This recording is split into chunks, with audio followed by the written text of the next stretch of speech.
নবী করিম সাল্লাল্লাহু আলাইহি ওয়াসাল্লাম জেনে বুঝেই মনে হয় আমাদের জন্য এই দোয়াটা শিখিয়েছেন।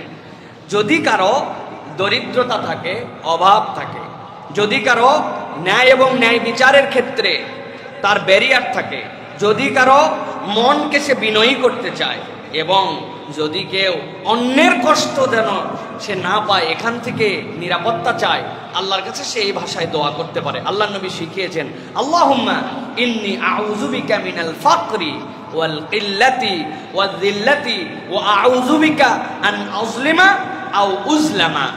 আল্লাহ, আমি তোমার কাছে দারিদ্রতা থেকে মুক্তি চাই। আল্লাহ, আমি তোমার কাছে কিল্লাত থেকে, প্রাচুর্যতার অভাব থেকে মুক্তি চাই। মানে আমার দিল টানে এই জিনিসটা আমি নিব, কিন্তু কোনো কালেই আমার সক্ষমতা হলো না। আল্লাহ, আমার এইটুকু অন্তত দিও যে আমি যেন আমার রেঞ্জের মধ্যে এই জিনিসটা নিতে পারি, অ্যাফোর্ড করতে পারি। আল্লাহর কাছে এইটুকু চাওয়া। এরপরে আল্লাহর কাছে কি চেয়েছে? আল্লাহ ওয়া জিল্লাহ, আল্লাহ অপমান অপদস্থতা থেকে তোমার কাছে হেফাজত চাই। আর দুইটা ইউনিক জিনিস থেকে তোমার কাছে পানা চাই, ওয়া আউযু বিকা আন আযলিমা আও উযলামা।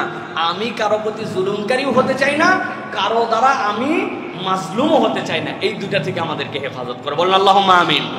বলেন তো আল্লাহুম্মা ইন্নী আউযু বিকা মিনাল ফাকরি ওয়াল কিল্লাতি ওয়াল যিল্লাতি ওয়া আউযু বিকা আন আযলিমা আও উযলামা। আল্লাহুম্মা আমিন। ইনশাআল্লাহ এটা প্র্যাকটিস করেন। আল্লাহ আপনার অভাব অনটন, মনের মধ্যে প্রাচুর্যহীনতা, অপরের জুলুম, এগুলো থেকে আল্লাহ রাব্বুল আলামিন একটা শান্তি দিবেন। আর সাথে সাথে বেশি বেশি দরুদ পাঠ করবেন। দরুদ পাঠ করলে অন্তরের মধ্যে একটা ভিন্ন রকম শান্তি আসে।